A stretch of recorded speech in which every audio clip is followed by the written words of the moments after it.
What's going on, everybody? Hope you're all having a fantastic day, and welcome back to the Armory.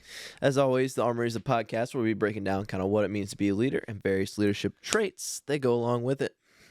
Zach, how we doing? Fantastic. Josh, how are we doing? We're good. We're feeling good. Got a nice little workout in this morning.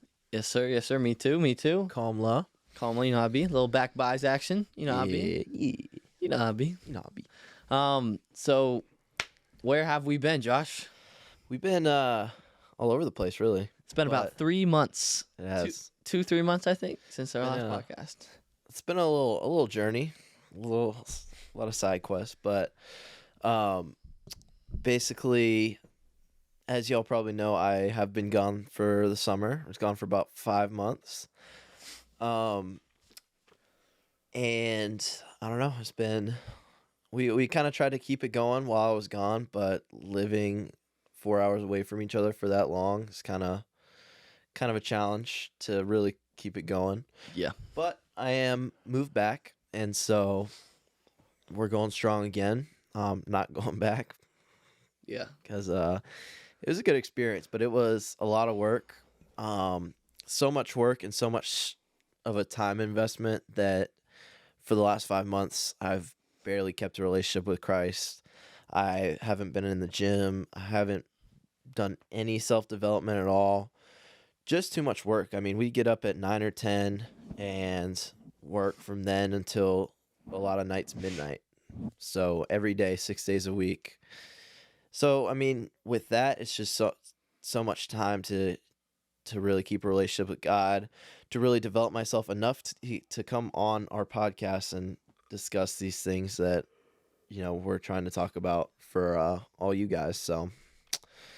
So yeah, that's kind of where we've that's part of the reason why we've taken these 3 months off, just to kind of gather ourselves, because I got back, and I'll go into kind of my struggles for, you know, why we've taken the break even since I've been back. One of the reasons is, you know, I kind of got back super long summer, and what do I do when I get home? I just want to relax. And that's all I want to do. First week I got back, I did nothing. Absolutely nothing. I slept 12 hours every night, which was cool, but, you know, after a week, it was like, man. And then because I took that whole week off and did nothing, didn't go to the gym, whatever, I fell into like the trap of like laziness. I didn't want to do anything. I just wanted to keep staying in bed, keep getting up at noon, all these things. And that kind of hindered my relationship with everybody else getting back. And then my relationship with God as well, because it took me a little bit to kind of get going back into a normal, healthy routine. So that was kind of a battle for me, even after I got back. So the 5 months plus a month or two, just fighting some demons, fighting temptations and stuff like that, and just trying to get out of that like lazy kind of trance I was in. So, but yeah, how about you? Well, for me, I don't know, it's super, super a lot. But so he left me. Not nice, right? Everyone agree that was not nice. Thank you. It was nice. So he left for 5 months, and we had a few episodes in the chamber, still tried to keep it going, obviously. But then, you know, him working 70-hour weeks and being gone, 4 hours away, it was almost made it impossible for us to film. And then, like, I got to a point where, like, I was trying to, like, fill in the gaps of, like, till I could see him again, with, like, getting, like, my dad on it and my buddies on it. And I realized, well, I can't keep doing this because, like, I didn't see him. There's a point where I didn't see him for, like, 2-3 months out of the summer straight. So I was like, this is not going to work. Like, I can't change the dynamic of the podcast by having all my buddies on and my dad and all that. Right. So I made the decision to put the podcast on hold.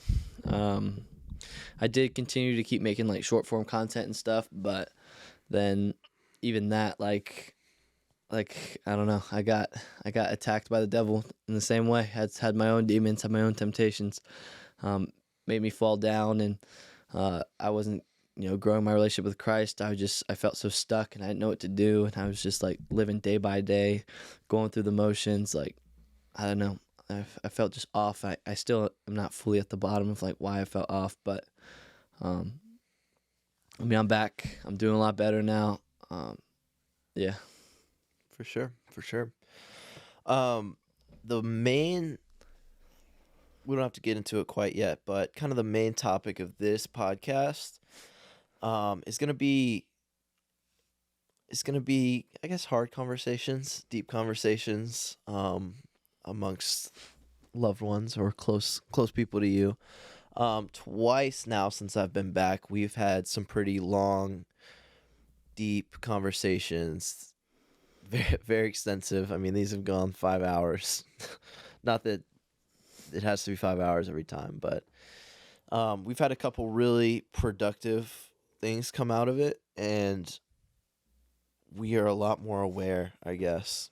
And so we kind of want to talk about the importance of why every once in a while it's good to kind of have a big group meeting, family meeting, whoever, and kind of the benefits of that. So, but before we get into that, is like, how you feeling? Everything good now? Oh, yeah. You made it out the mud? Yeah, I made it out the mud. I'm good. I'm ready. I was ready to do this. And actually, Josh, you've been back for what, like a month and a half? 2 months? Yeah, two months. Coming up on 2 months. Yeah. But yeah, I guess it'd be end of this month, right? Like middle. Came back. Oh, that's right. You came early. Yeah. Yeah. So in like a week or so, you'll be 2 months. So yeah. So last 2 months, like Josh, struggling, and then once he got right, he told me he's been ready for probably 2 weeks now. He's been ready to start the podcast again, but I knew I had to get my stuff together. I was not ready. I was not right up here. Like, it wouldn't feel right for me to try to film the podcast when I'm struggling so much up here. I don't know if I could even focus on something like that. So I was not ready yet, but he did come to me. He did tell me he was ready. He was waiting on me, and I this weekend realized, like, all right, I'm ready. Like, let's go. Let's start the podcast again. So then we had a super big talk yesterday between our whole friend group, the 9 of us, because I know in the past we've talked about, like, the dynamic of where everyone is. Like, we got the people the 4 of us that were here, and then the 5 of them that were in Savannah for the summer. Well, now everyone lives here. So our entire friend group, like, lives here. The 4 of the 5 guys, he's the 5th from Savannah, live. They are renting a house together, and then he's obviously back home where he's not renting a house. You got some nice no rent. Yes, sir. Shout out mom and dad. I ain't paying no rent. That's right. See, if you don't got to, don't do it. Don't financially screw yourself. But yeah. But and then obviously the other 4 of us also have been living here and whatever. I feel like new. Our buddy Will moved in with us. Oh yeah, that's true. Yeah, we have a spare room, and he took over that room, so he lives with us now, which is kind of hype. He also made it out the mud. He did make it out the mud. Actually, wow, whoops. So on the episode where he was actually in it, he talked a lot about his family situation, and that is the mud that he made it out of. Really rough at home with his mom. He was 17 at the time that video was made. 18th birthday was Saturday. Did some things, moved money over, secretly getting ready. Sunday rolls around, the day after his 18th birthday. We are over there with all our cars, taking all his stuff, and while his mom was at church, and we all moved out. We all moved him out. So crazy, bro. He waited a day. Yeah, he waited one day, and he's like, time to get out of there. And my parents are like that, so they obviously let him stay here for free of charge, which is really nice. So for sure. Yeah, so new updates, lots of new updates, I'm sure, but yeah, we'll get into all that. I will talk about what started like when I was just coasting on this like road that felt like it was never ending, and I didn't know, like, I felt like I was in the middle of the ocean with no purpose, nothing to do. Like, I was going through the motions, trying to read my Bible, but I was like, something doesn't feel right, and I didn't know what it was. And then there's one thing that snapped me out of it, and it was God saying like stop. Like, I don't know what I was doing, but whatever, I was falling into temptations and sin and all that. But it was, so my buddy Elliot, we have our Wednesday night Bible study. He hosts at his house and whatever. So that night we went over John 3 and talked about baptism. And before, I think the whole group was very like a little against baptism, just based off of what the modern church sees baptism as, which is incorrect. And so then we talked about it, and Elliot felt very like compelled to get baptized, or convicted to get baptized. And so he reached out to someone we know, who appears to be a very spiritual man, and he's going over there, meeting with him. This is all on Wednesday. Meets with him Thursday. Meets with him Friday, and then Friday makes a decision he's going to get baptized by him. So we all go over and get and watch his baptism by this guy. And then later that night, we're at his house, at the guy's house, and I'm talking to him, telling him about what I've been doing, where I've been, whatever. And he's like, I'll meet with you if you want. So I go over the next day, Saturday. I meet with him, then I meet with him Sunday. So I met with him Saturday, Sunday now, 2 days in a row, and I'm like, okay, well, maybe I need to get baptized. But like in my head, I was like, I just don't know if I should, but I'm just gonna believe what this guy's saying, because this guy's like has compelling arguments for why I should. So I'm like, all right, I'm just gonna get baptized. That's what I was telling myself in my head, and I was trying to convince myself that I wanted to do it, but the whole time I knew I didn't want to, and I was just taking everything this guy said. Same with Elliot, which, we've talked with Elliot a lot. Right. Elliot can now see that, there were a lot of what this guy was saying was not fully the truth. It was not what Jesus has intended.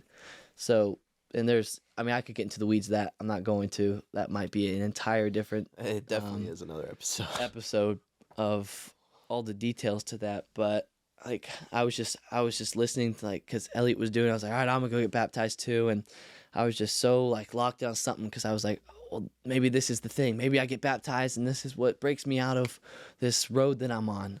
And so it's Monday rolls around, and we're meeting, and I'm supposed to get baptized that night. We decided that on Sunday when I met with him, but I was gonna meet with him 2 hours before the baptism. So I had already told people, like, hey, come, like my close friends and family and stuff, like, be here at this time, whatever, I'm gonna get baptized.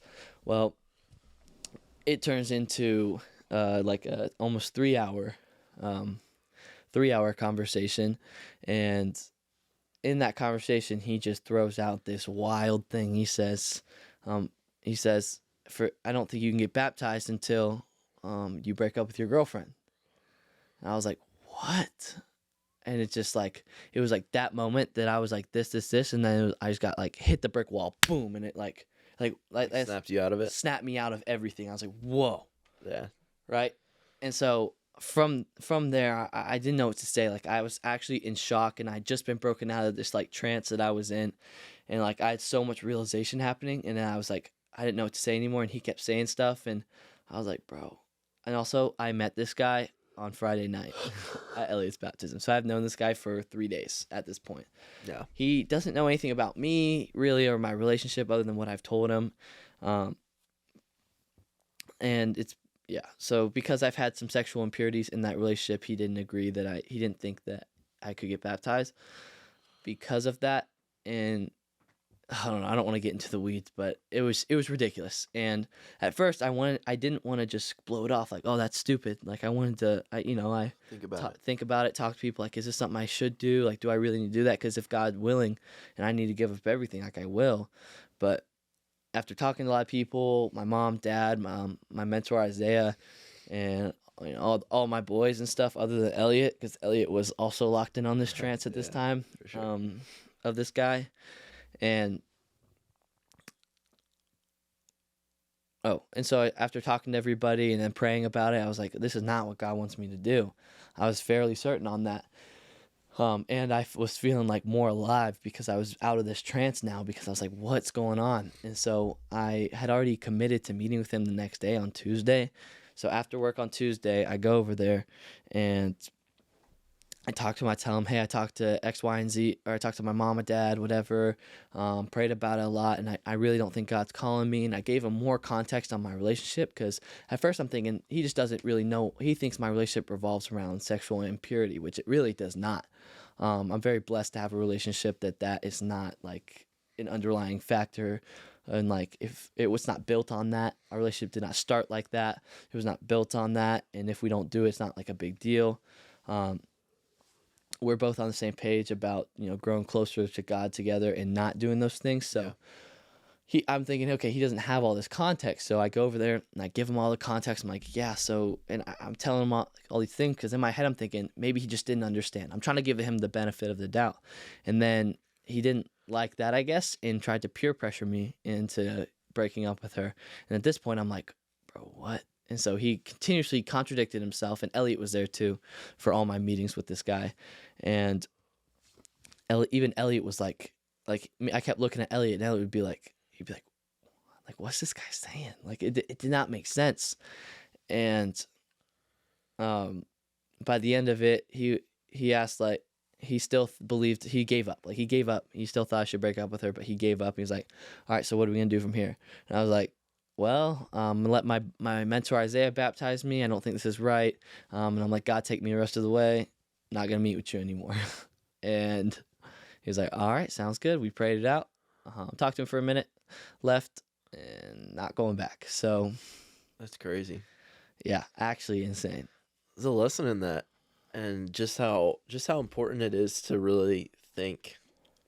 Because, I mean, it's easy to kind of take what people are telling you at face value and not really think about it for yourselves. But really, every decision, everything you're told or what you hear or read, whatever, you should really think about it and analyze it yourself before you just take it as face value, as a fact. Right. So I really do think this guy is a good guy, Right. but maybe just doesn't have quite the understanding of the Bible, and not that we do either.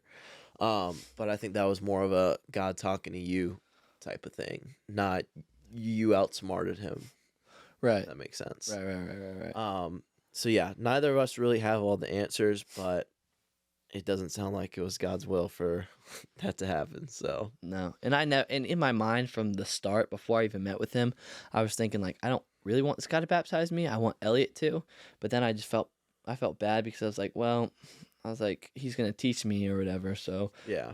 no, I feel like I have to. But then what he taught me, and after like doing further research and taking all the verses he said for his it was very compelling argument on baptism, Sure, made sense. And I did no research. I just took it at face value. After doing a lot of research on those verses, on different verses, on what the Bible is really saying about baptism, I came to a completely different conclusion. And I've talked to Elliot about it. Elliot also agrees, like it makes more sense because of what the Bible's saying as opposed to what this guy's opinion was. I almost just name dropped him first and last. But yeah. So, yeah, very important lesson. You should not take everything at face value. That would include anything from us. for sure. Anything from your dad, your mom, your brother, your sister, your best friend, your friend's dad, whatever it is. Like, even like a mentor you have in your life, you should not take everything everything from those people at face value. And that's something my mentor was very like, when I was talking to him about this whole situation, he's very what's the word, like very adamant about like even he was like, even my opinion, like, don't take everything I say as just truth or fact. Like, do your own research, come to your own conclusions, because I'm not going to say all the right things. But then when you look at the position of where this other guy was coming from, he's like, he does know the truth, he does know everything, but then he contradicted himself. And then even Elliot went over to his house last night, and just to talk with him, take communion with him. And Elliot asked him about the verses I was showing Elliot, and I was telling Elliot. He said, well, what do you think about this Ephesians verse? And instead of answering the question, he ignored the question and just went back to his verses that make his argument make sense, if that makes sense. Yeah. So that does not tell you literally everything you need to know, whatever. Yeah. But the problem with myself is I did take that at face value because I was like searching for this thing that's going to break me out of the trance. And it did, but it wasn't the way that I thought it was, Right. you know? It was God, like I was running and God put a brick wall in front of my face and I smacked face first into it. And yeah. So more of the story, I am breaking up with my girlfriend so that I can go to heaven. Right there. Heck yeah. Heck yeah. Yeah, but I like what you said about like just not taking things from face value, like even from us or even from your parents or even, you know, your friend or whoever. Because I mean, the ability to think for yourself and to analyze things and break it down in your head and really like ask God for help. The ability to do all those things makes you way more dangerous. So that's just like great practice. And really your story is very good. You did make the mistake of kind of falling in like that tunnel vision, falling into like, all right, what he says sounds great, so cool, I accept it. Instead of hearing what he says, okay, that sounds good. Now let me break it down, think about it. How do I feel about it? Ask yourself questions, lead yourself to a conclusion, and you know, kind of do more real thinking, use more logic, and break it down yourself instead of just taking it from this guy. So like you kind of did it the wrong way at first, and then you went to all these people, talked it through with them, thought about it yourself, prayed about it. So after you started wrong, you finished right. So Right. Yeah. it's a good story of what to do and what not to do. 100%. I don't know. I've never been a naive guy. I'm very smart. I do see these things. And if I was in the situation that I was 6 months ago with the mental state I was in and the spot I was in with God, I would have seen right through this. Right. But what was different was that I was like helpless in a way. I felt helpless and I was trying to find a way out, you know? Yeah. And so I was searching for anything, and the first thing I found was this, and I just took it and I ran with it. So Yeah. because I was in such a vulnerable state in my relationship with God and just in general. Yeah, for sure. But yeah, you feel a lot better now. What kind of changed that? What did you find that helped you really get out of that officially? Well, it started with that, and it was like the realization. So it started with the realization of everything. Like this is what, like at that moment, everything hit me, and it's the weirdest feeling because I so vividly remember like the moment he said that, and I like literally felt like this. The analogy I keep doing is I hit the wall and I go boom. Like that's exactly how I felt. Like I just felt like, like I was punched in the gut, and then realizations. I almost stopped listening to him at one point because how much I just realized, like it was almost like, Zach, wake up, and I woke up. Yeah. And so it was like the realization of everything. I was like, this is not it. This is not what I need. Yeah. And so I immediately went and I was seeking out God. I was seeking out answers. I was the next day before I met with him, because I worked at like 11 to 5 that day, short little shift. But I worked 11 to 5 and I was supposed to meet with him at 6. Mm-hmm. And so I didn't go to the gym that day. I woke up and I went into my Bible. I was researching like all these things about like what's the Bible say about the baptism and all that. Sure. And then I went, because I already talked to my dad.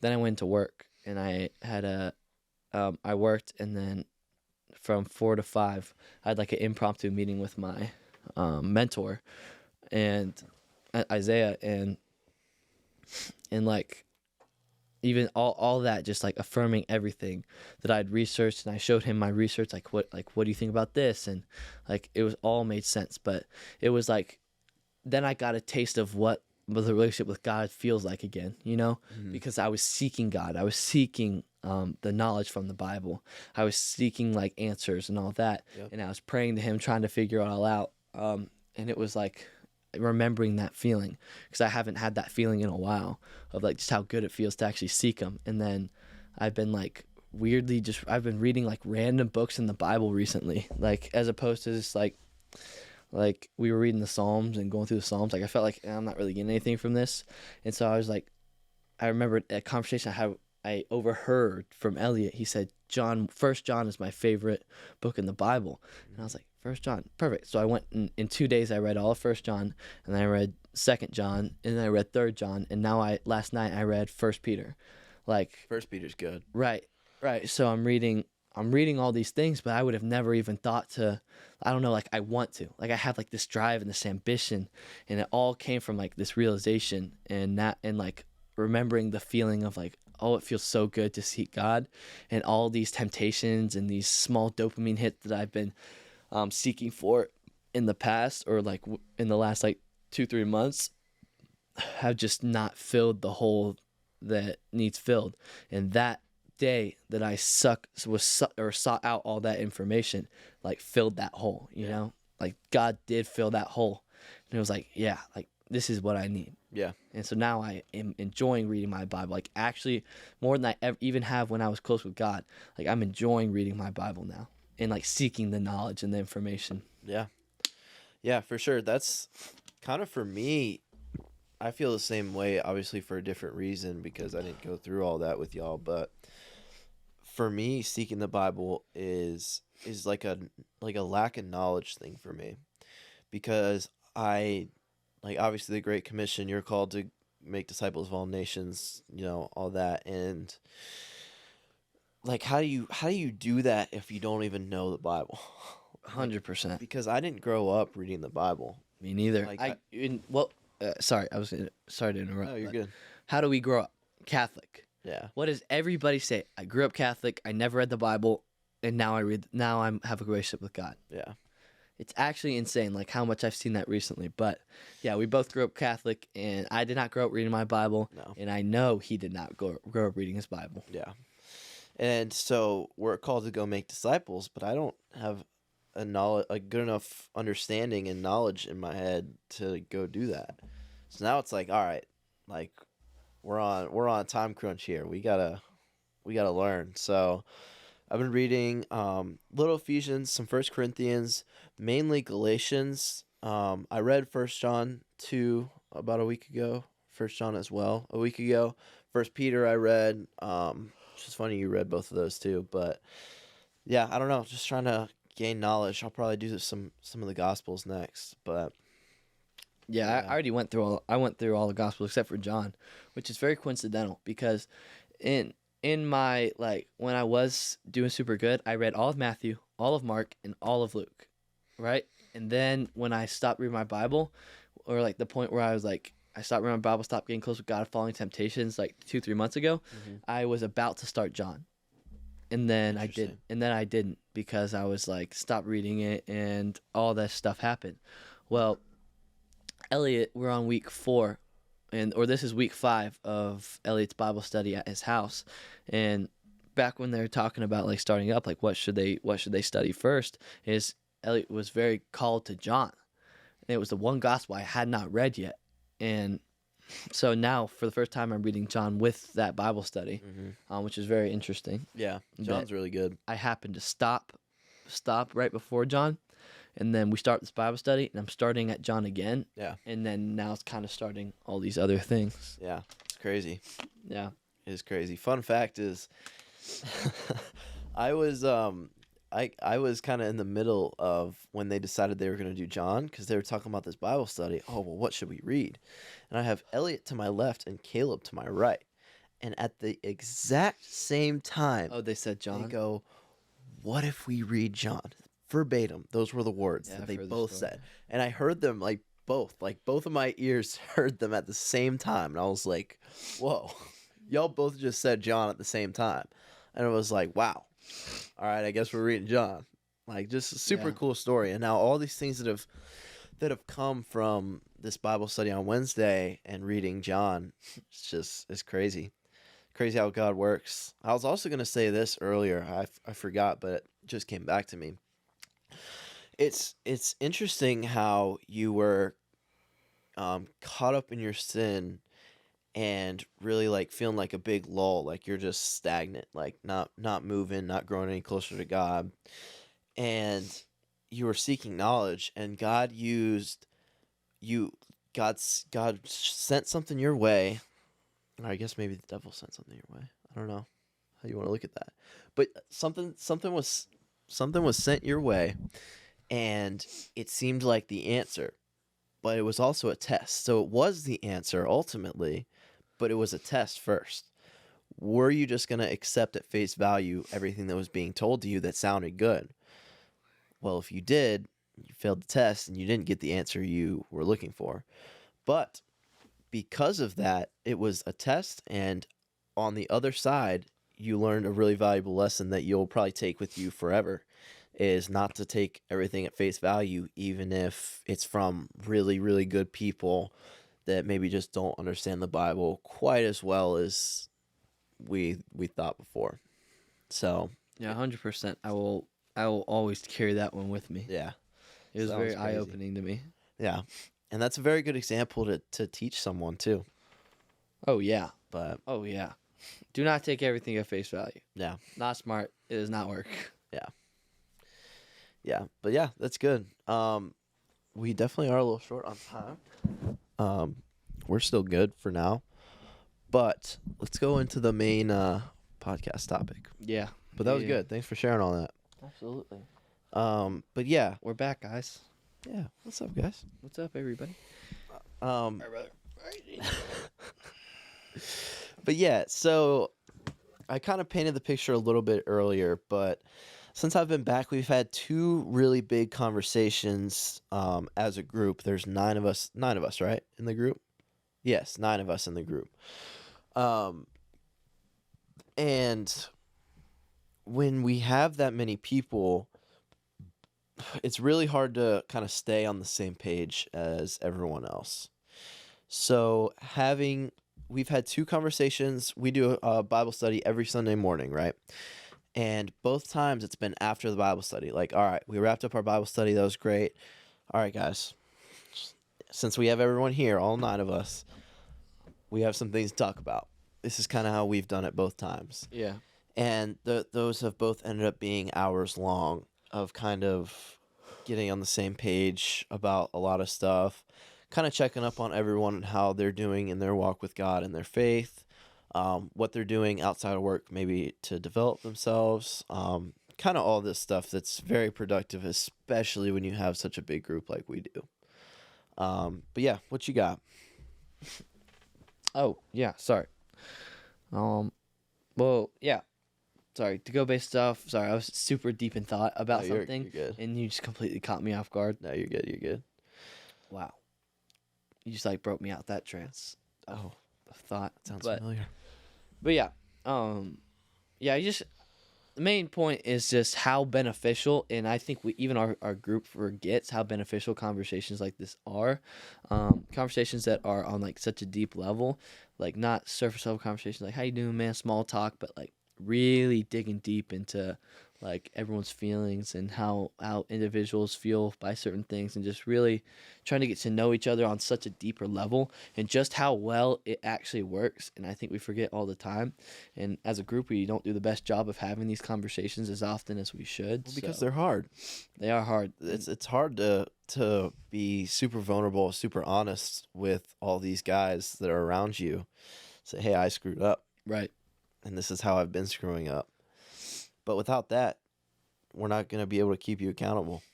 Right. And the devil wants you to hide your sin and hide where you're messing up and where you're falling short. He does not want you to tell people. That's why when you do something and you hear the voice in the back of your head that says, no, you don't need to tell anyone. Just, you got it. You'll do better or whatever. Like, yes, you need to tell somebody. Yeah. So.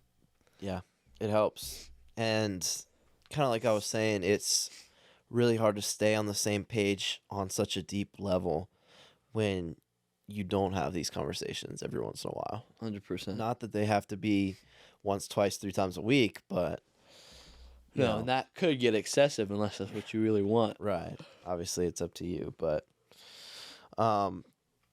yeah.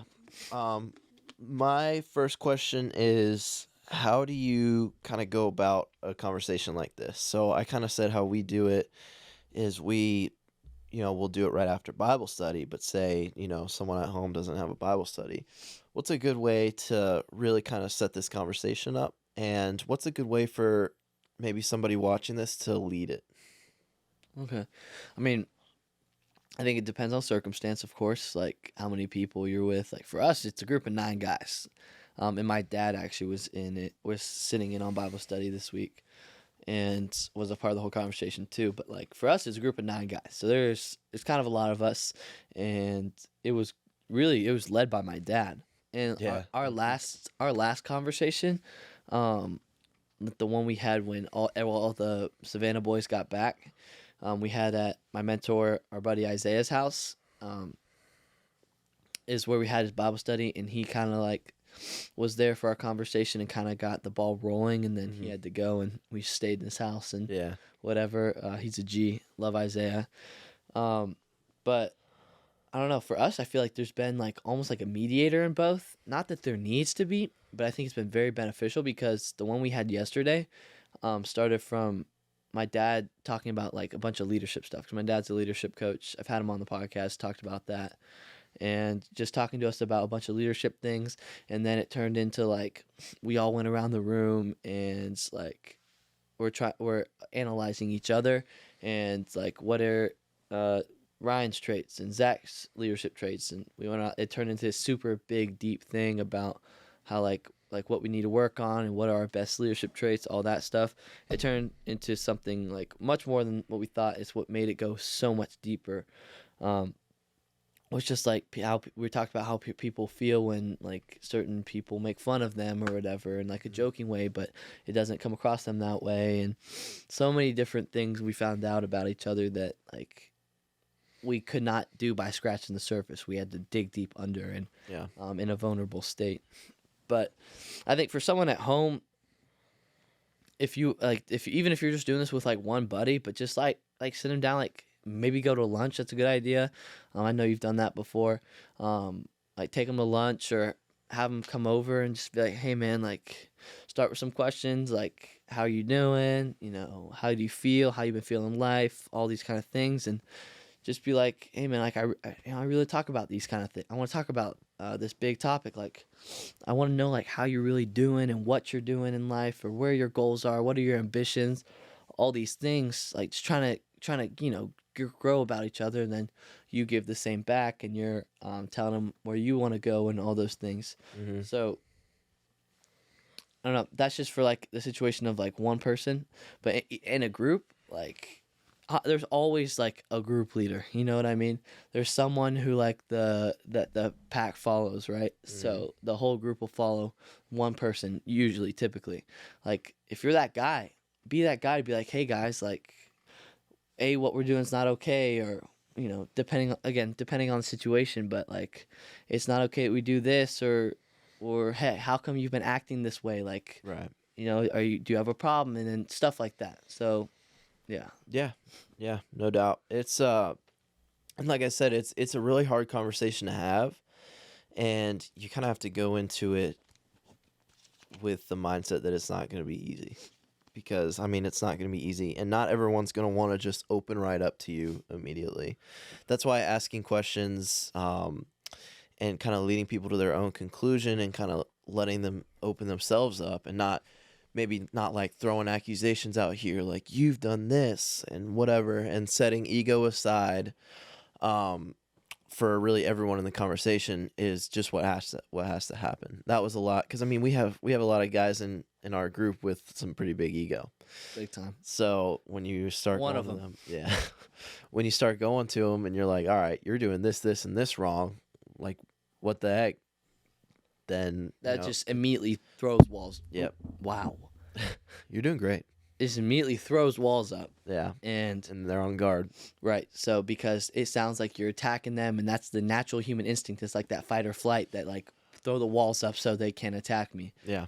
And that's what they do. So that's why you start with like, you know, questions, or like this. Like, you always ask questions. Hold on.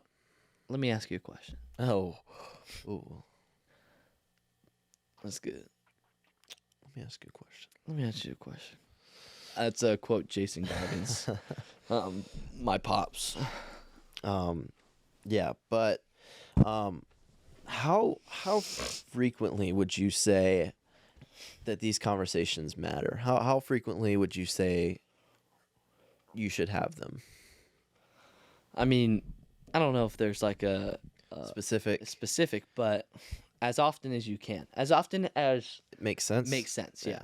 Because for us, I mean, they could happen weekly. And I think they should happen weekly. Maybe not as on deep a level as Right. long, because we're doing it more consistently. I think ours goes super long because of how much time we have in between them. Because I think the conversation before yesterday was like 3-4 weeks ago. Yeah. Right. So it'd been a while, and Yeah. people have been messing up, and no one's been calling them out on all their BS and like doing shady things, whatever it is. Right. So it's a lot more ground to cover. But I mean, I think a weekly check-ins, like check in with your best buddy or your group of friends or whatever, like check in with each other. See how they're doing. Yeah. Keep them accountable. That's kind of what we did, and Liam, one of our friends, had a great idea to make this group chat. So we have this group chat, and it's on text message, and we have all nine of us in here. I guess there's 8 of us. There's 9. It says there's 8. Well, is it you and 8 others? No, it's Zach. Oh, maybe it is. Anyways, we have this group chat, and his idea was, all right, somebody sends a text every day, and with 3 things. Did you read your Bible? Did you go to the gym? And unless it's like your scheduled off day, but did you do what you're supposed to do with your Bible, your gym? And did you learn something? Did you develop yourself in some way? So today, Zach sends just a B for Bible, a G for gym, and then an L for learn. And everyone has to go in and like each message after they've done that certain thing. Yeah, they're 3 separate messages. Right. A B, a G, and an L. Right. So did you read your Bible? You like it if you have, or did you go to the gym? You like it if you have, or when you do, whatever. And then have you learned anything today? Right. Even if it's like something super small on, Sure. I don't know, something that's not good for you to eat. Yeah. You know what I mean? Yeah. But kind of taking that step towards accountability, because like what you get when you have this is like, wow, 6-7 other people just like this message. They've all been doing this. I'm the only one who hasn't read my Bible today. How's that going to make you feel? It's going to give you some motivation to go read it. Exactly. Especially when you have like 2-3 days where it's like, yeah, all these people are going, and here's me just slacking off. Right. And in addition to that is like, if somebody doesn't like the messages for the day or didn't do them, now the guys are reaching out like, hey, like, are you good? Like, why haven't you gone to the gym today? It's like, what's going on? Yeah. Asking questions. Are you doing okay? Do you need what help? Do you whatever it sure. is? So now you have a bunch of guys holding you accountable every single day. Great idea. The whole texting, great idea. Does not mean you have to do it, but I think it's very beneficial. Yeah. Or just something like that. Even if it's like, hey, you know, we meet every Sunday, or we hang out every Sunday or Saturday or whatever. Kind of like an accountability thing, like, hey, what did you do this week? Like, were you consistent with the gym this week? Were you, like, how do you feel with your faith? Have you gotten closer or further away from God? Have you been studying the Bible? Have you been doing these things? And I mean, if not, then okay, like, fine, that happens to all of us, but what's the best way to get you kind of back on track? Right. Helping each other out. Use your resources. Exactly. I mean, God calls us to fellowship and community, and this is why. 100%. Because you can't do anything alone. Yeah. And it wouldn't make sense to. You have all these you have people around you, and you have tools, and God gave them to you. And even if you just have one friend, it's like one friend is all you really need. Yeah. So, I mean, keeping each other accountable, using each other for different perspectives, different tools, different ideas, maybe different routines and ways to go about things is just such a tool. And kind of being on the same page as them with stuff like that, instead of growing a little bit, you'll grow a lot more. 100%. But yeah, I just saw that. yeah. It's crazy just how like fast the time flies when we're doing this. Seriously. But yeah. Anything to wrap up the all that?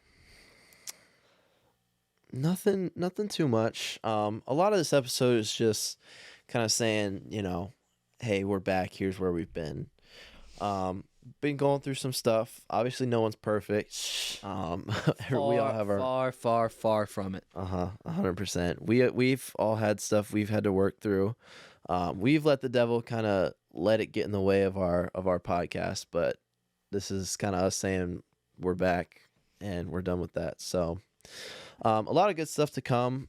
We're back to posting weekly. We'll be getting some short form content going. Yes, sir. Yes, sir. Yeah, we're back in business. So, I mean, that's all I got. We are welcome back to freaking the Armory Podcast. This is season 2. That's what I like to call it. Season 2. We had season 1, the first 12 episodes, or 11, whatever it was, and now this is season freaking 2, baby. We are back. Yes, sir. It's gonna be every week, and if not, hold us accountable in the comments. Yeah. You say, hey, where's the podcast this week? Well, because we'll have no good excuse for it. Yeah, 7 days in a week. Yes, sir.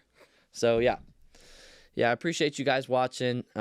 Hopefully, didn't lose too many people in the time we've been gone with literally no explanation, but here's that explanation. We are back and going to be posting weekly again every Sunday, 9 a.m. probably. Maybe. I don't have a specific time necessarily, but that's what I usually did back in the day. But we're back. Thank you guys for watching, and got a lot of good stuff coming. Very hopeful. I'm very encouraged by everything that's been happening just this week alone. It's been very, very encouraging last week to 2 weeks. So. Yeah, and being able to share it with you guys is just such a blessing. Whether that's encouraging you guys to kind of follow us in what we're doing, or encouraging you guys to do the opposite of what we're doing. There's lessons in all of it. So yeah, I'm with them. Thank you guys so much for watching. It means the world. But yeah, that's all I got. That's all I got. Cool. Awesome. Well, thank you guys for watching. Have a wonderful day.